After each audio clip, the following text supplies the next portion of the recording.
গ্রন্থ সমালোচনার জন্য যেসব বিষয়ে দৃষ্টি রাখতে হবে। কোনো গ্রন্থ সমালোচনায় যে বিষয়গুলোর দিকে দৃষ্টি রাখতে হবে তার একটি তালিকা নিচে দেওয়া হলো।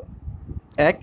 গ্রন্থ সমালোচনার প্রথমে গ্রন্থটি সম্পর্কে সামগ্রিক ধারণা অতি অল্প কথনে দিতে হবে। 2. গ্রন্থ সমালোচনার সময় লেখক পরিচিতি ও তার অন্য কোনো বই যদি প্রাসঙ্গিক হয় তাহলে তা আসতে পারে। 3.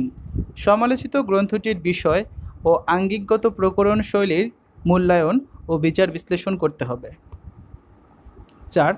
গ্রন্থটির ভাষাগত দুর্বোধ্যতা বা দুর্বলতা আছে কিনা তা দেখতে হবে। 5.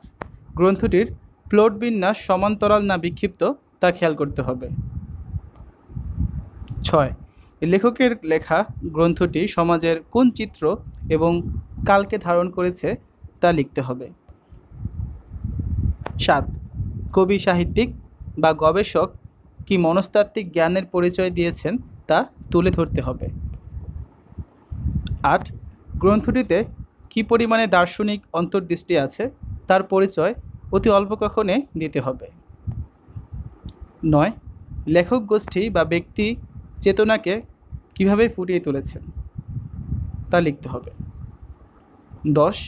গ্রন্থ সমালোচনা করতে গিয়ে অবশ্যই তাকে আন্তর্জাতিক মানদণ্ড বজায় রেখে নিজস্ব আবেগ অনুভূতিকে বিসর্জন দিয়ে নিজের যথাযথ ও যৌক্তিক মূল্যায়ন দিতে হবে।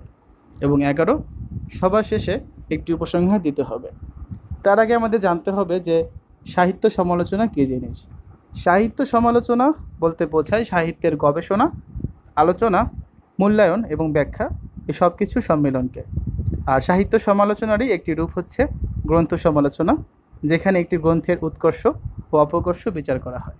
তাই আমাদের সকলকেই কোনো গ্রন্থ সমালোচনা করতে হলে এসব বিষয়ে দৃষ্টি অবশ্যই রাখতে হবে।